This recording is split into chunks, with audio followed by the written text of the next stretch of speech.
Are we surrounded by the ice wall, and is the firmament real, and is there land behind the ice wall, as well as are we only taught the world is only 7 continents? Is the earth much bigger? Quite a lot of questions, and a lot of this comes from a lot of things that are being shared on social media and the flat earth people. But yeah, there is an ice wall, and the firmament is not what a lot of people are describing it to be. Because even when they read and quote that Bible, I think is Genesis 1 verse 6, okay, where it's talking about the firmament. If you read it, I can't go into it in detail, but basically it talks about how the firmament is separated from the waters of the earth. But when you really start to look at what is really being broken down and speaking about in the language, in the Hebrew, it's talking about how this planet was once completely, right, in water. And that happened after it was flooded. And so it's the story related to what Enlil and Enki were doing, where they were basically had to clear the dust cloud, right? Because the sun rays were not coming through. So what they did is clear the dust cloud, because the dust from the crash rised, is that a word, or raised? Yeah, rised up and was covering the sun to the point where the rays of the sun were not penetrating. So what they had to do is clear that dust cloud out, allow the rain to come in. They evaporated the water, meaning like when heat hits water, evaporates, so it separated the seas or the waters, but that water went up and formed the clouds and the different layers of clouds.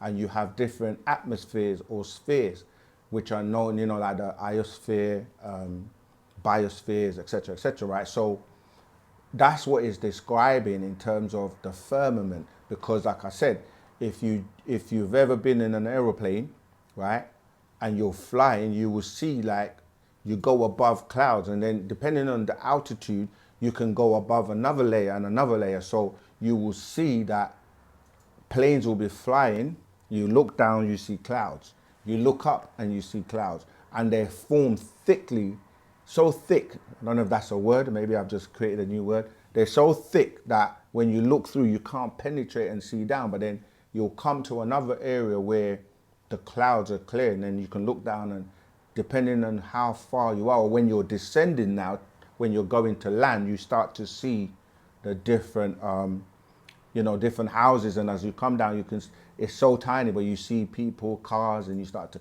when you're in an aeroplane, actually do this, and you can go from one part of the country to another part where you're leaving daylight and going into what they call night, we know as shadow hours, or vice versa, right? Where there's a big time difference. So what's happening, people are mixing information up and distorting information, and then like talk about the Antarctica and the ice wall. And yes, there are beings that reside there, have been there for years, and part of it was to protect them, and there were agreements made with world governments to coexist without them having any interference with people on the planet. And we've mentioned about Agatar and Shambhala, where many different types of beings reside. And yes, so that there's truth mixed with confusion and distortion. So yeah, there is land behind the ice wall, and there are many different type of extraterrestrials and beings have been here. But in time now, it's starting to become more and more known to people, in terms of, because we're living in the era of truth, and things are going to be revealed and be known. So, and people talk, you do have spheres, as I said, like you can just Google the different atmospheres or spheres that are surrounding the earth. A lot of the times when you speak to the ancient ones, right, when you start to look at all the recordings, all the information that's ever been written, whether it's by the most intelligent beings known as the ancient Egyptians, right, our ancestors, or whether you're looking at the Sumerian stories or the Zoroastrics or the Dogons, or do you know what I mean? Like, so many, no one teaches that the earth is flat. And people that are religious, they teach about a being, God, Allah, or whatever. They always tell you, the ancient ones tell you that they were visited from beings that came from above and taught them and gave them records and showed them, like in the case of the Dogon tribe, they showed them and mapped, you know, Sirius, the constellation, you know what I'm saying? A, B, C, this has been mapped now. So what it is that even the Egyptians, they talk about Orion and the constellation, and it maps the pyramids to the belt of Orion. So when you look at the evidence of what has been discovered or recovered or shared from generations to generations, even the way nature works, right? And with more technology to look into the sky, into the stars. And yes, there was a time where they didn't have enough technology for the rockets or the rockets and spaceships to be able to penetrate these spheres, right? Like a lot of people now know and talk about the moon landing. I think, was it 1960? 69, isn't it? Yeah, around 69, right? Now it's obvious to people because at that time they didn't have the technology to penetrate these spheres, right? Let me see if I can, I'll just see if I can find, yeah, they didn't have the technology, so they weren't able to get out of here. So there was evidence now to show, right? Yeah, there you go. If you look, search spheres of the Earth, right? You get the 4 primary spheres or subsystem of the Earth are the atmosphere, that deals with the air and the gases. This is what people are referring to when we talk about the firmament. Then you got the hydrosphere, which is all water. Then you got the biosphere, yeah, all living things. And then you got the geosphere. Then you got, you know, which is land, rocks, and soil.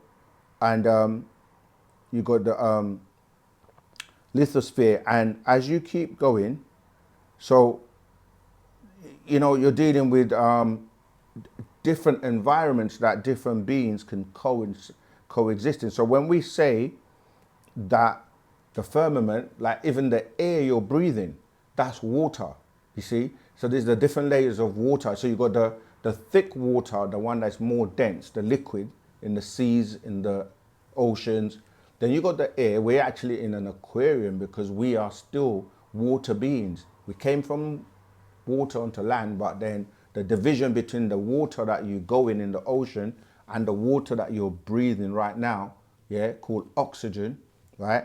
Then you got the water that you're calling hydrogen, which is surrounding everything, okay? Because hydro, as in H1, that's water as well. So what you're saying is different layers of water, because water goes from what? Solid to liquid to gas to vapor, etc., etc. The planet, yeah, the last part was, is the Earth much bigger? The planet Earth actually is smaller now than what it used to be. It used to be 3 to 4 times the size it is now.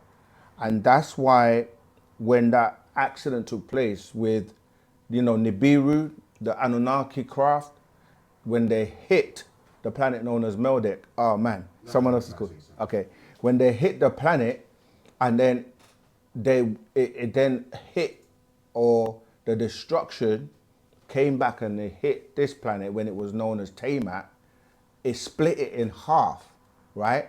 This is how the asteroid belt was caused, right? Partly. And then these elders, they were responsible, so they had to literally try and repair the planet and terraform it. And this is what we're talking about when they cleared the dust cloud and then they let the sun rays come through, and then Genesis picks this up. This is what they're talking about when people are saying that, you know, the Spirit of God was moving on the face of the waters, right? The waters we're talking about, they say the deep. There's a movie called The Deep with LL Cool J in that. But the deep is referring to the waters.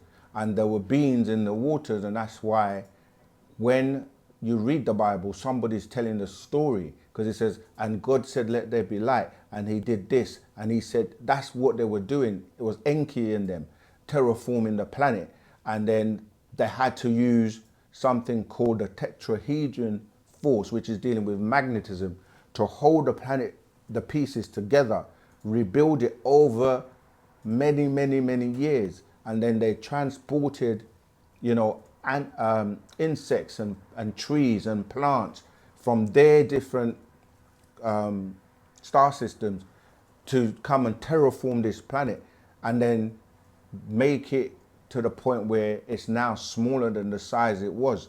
Then it was in an axis where it then became on a 23-degree axis. And this is why a lot of people on the planet are more right-handed than left-handed, or ambidextrous, as we used to be when you were balanced, because the weight shifted. There's so much of this story. So that's what happened. And when I said that, a lot of these people will say they're religious because they will believe in God. And then you say, where is God? They will say, where is it? Because if it's a flat earth and he's here, we should be able to go to him or see him or Allah or all of these people. But they tell you he's in heaven. You got satellites now, you got technology like the James Webb telescope, and you know, before that you had the Hubble telescope. You've got many things that, I mean, if the earth is really flat, it wouldn't make sense with nature and everything. And the master teacher, the one who teaches and teaches us, has never said that. And if it is, eventually that truth will come out. So hold tight, you know. But I know for now what we teach and what we say is, that's just distractions and distortion of information or misinformation mixed with truth, because there are parts that are blocked off or that you can't gain access to because you have these different extraterrestrial species. And Antarctica was well known where Hitler was. And if you know about the story of Admiral Byrd, people just think, oh, he just flew a plane. No, he actually he went on an expedition that was funded by the military to go and try and deal with Hitler and what was going on in the war. But he didn't realize that Hitler was in contact with beings from Aldebaran, right, the Ashtar Federation, where they gave him technology to build flying saucers and things like that. So when he went, the mission was supposed to be, let's say, I can't remember how long, but it was supposed to be like, let's say, weeks or months. And it was over because when he went, he couldn't actually deal with the technology that they had.